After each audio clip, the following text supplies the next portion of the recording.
Welcome back to another edition of From the Desk. I am your accountant, Samira Moyedin.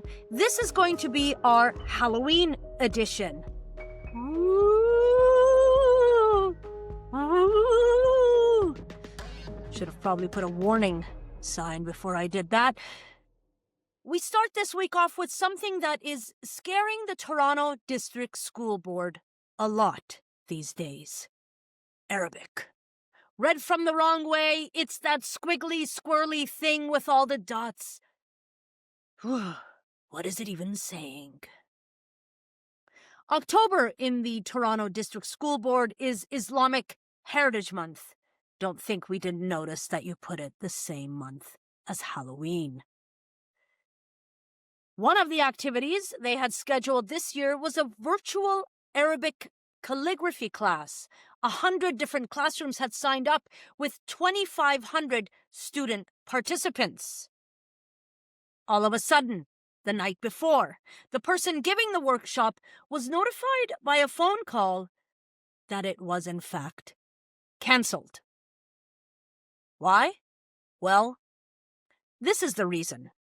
This photo that the workshop leader had put up on her social media.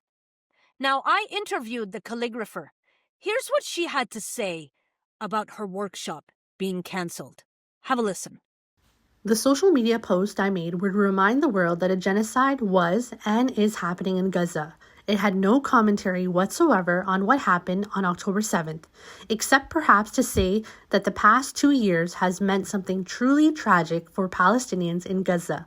Instead of trying to understand this stance on human rights, commentators and others were quick to condemn me, making me feel like I did something illegal, yet could not even name what TDSB policy I violated. They did not care. The TDSB, instead of trying to build a space for dialogue and understanding or to simply address the post I made with myself as an individual, decided to punish the Muslim, Arab, and broader school community, of which 2,600 members had signed up for my Arabic calligraphy workshop. The TDSB conflated Arabic and Islamic culture with danger, threat, terrorism, and even anti-Semitism. Unfortunately, this is not the first time we have seen such a conflation made to denigrate entire communities. Let's leave that scary calligraphy for a while and come back to the Toronto District School Board, who likes to play the Canadian anthem in different languages every once in a while. It is a reflection of our beautiful Canadian multicultural mosaic. French, Tagalog, German, Spanish, and even in Arabic. Now, you may wonder, what does an Arabic O Canada even sound like? Well, have a listen.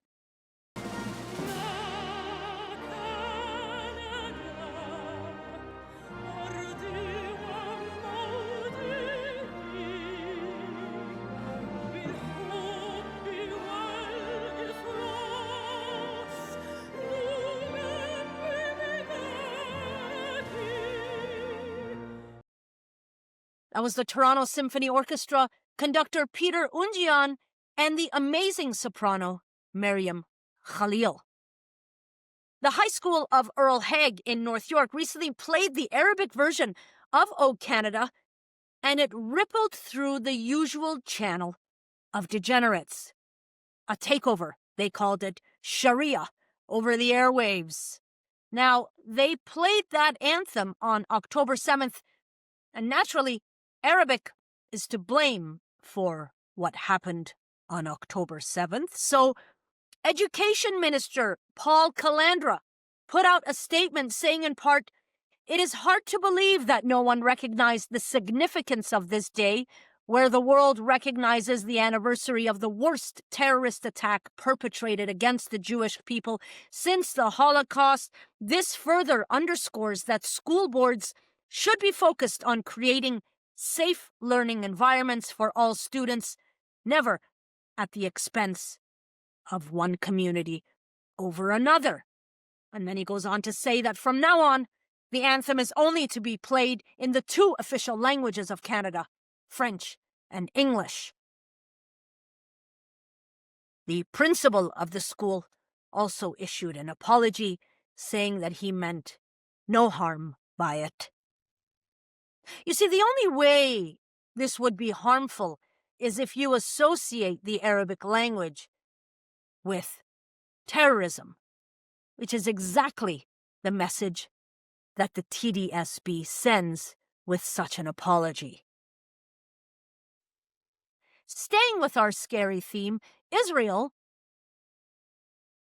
that's just it, just Israel. Israel freed 3 of the 84 children it has kidnapped since October 7th, 2023. Humam Isa, 16, Mahmoud Salah Tagatka, 13, and Mohammed Moat Tawabteh, 15.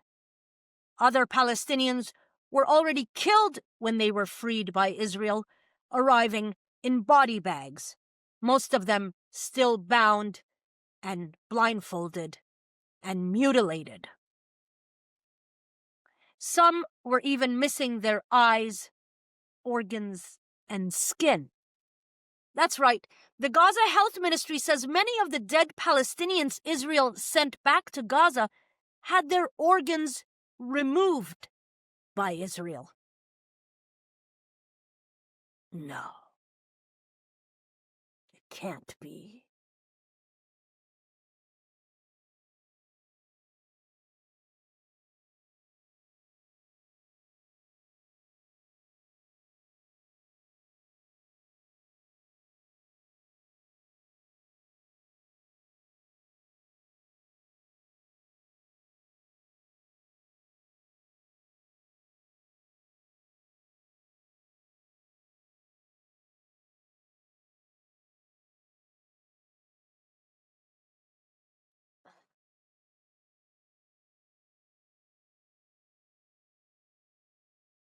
But this isn't official policy, right?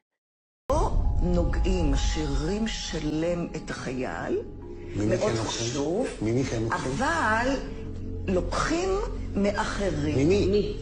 אז עכשיו השאלה מי, ותדמיינו ממי לוקחים. בתקופות מסוימות לקחו מפלסטינאים, ואחר כך זה היה עולים חדשים, עובדים זרים.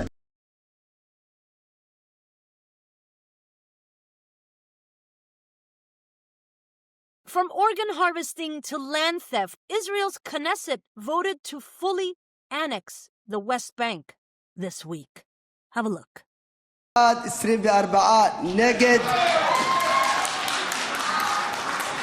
I declare that the bill titled The Application of Israeli Sovereignty over Judea and Samaria Law 5785/2025, proposed by Knesset member Avi Mott, has been approved in its preliminary reading and will be referred to the Foreign Affairs and Defense Committee for preparation for its first reading.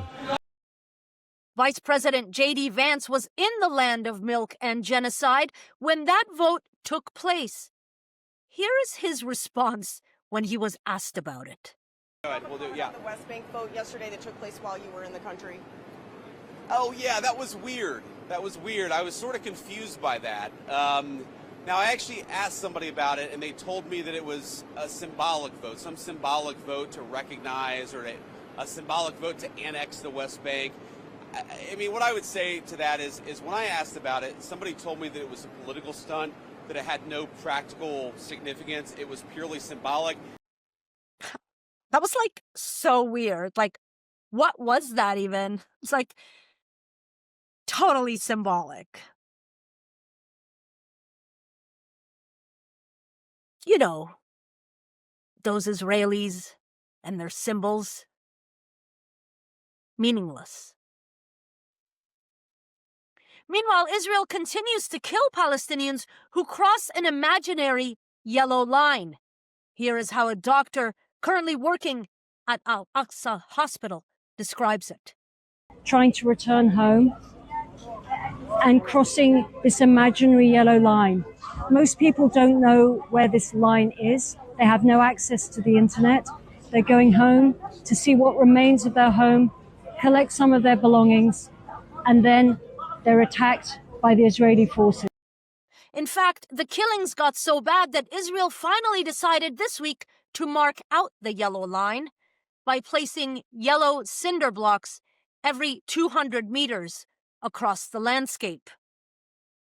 Viceroy Kushner declared this week that only the area beyond the yellow line will be slated for reconstruction. Have a look. There are considerations being happening now in the area that the IDF controls, as long as that can be secured, to start the construction as a new Gaza in order to give the Palestinians living in Gaza a place to go, a place to get jobs, a place to live. So that's one of the many things being considered. A new Gaza. A new Gaza where Palestinians can go and work and then be sent back to the rubble and ruin of the old Gaza. Israel currently physically occupies 53% of what was Gaza, and it will continue to remain there.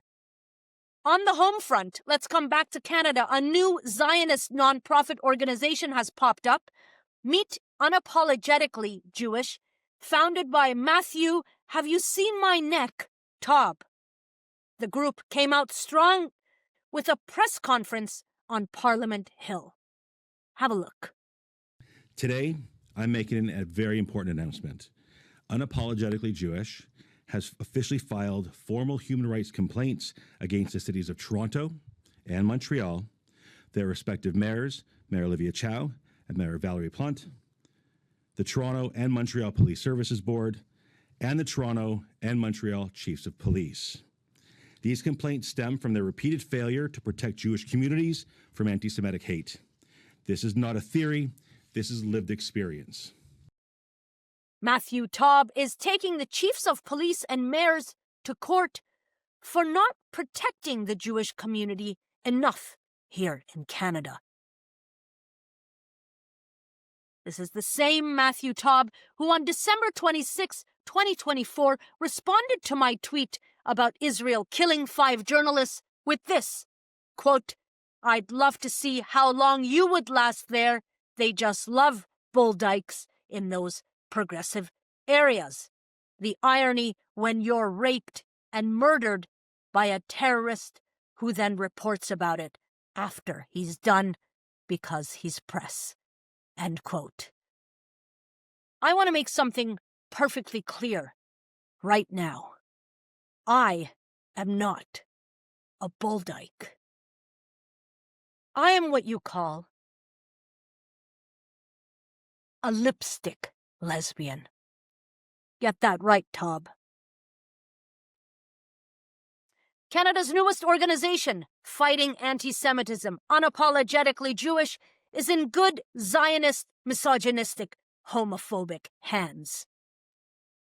I am currently doing research for an upcoming episode from my time in Lillehammer, Norway, back in May. It is the story of a grand fuck-up by Mossad and involves an Israeli agent pretending to be a journalist. Remember, every accusation is a confession.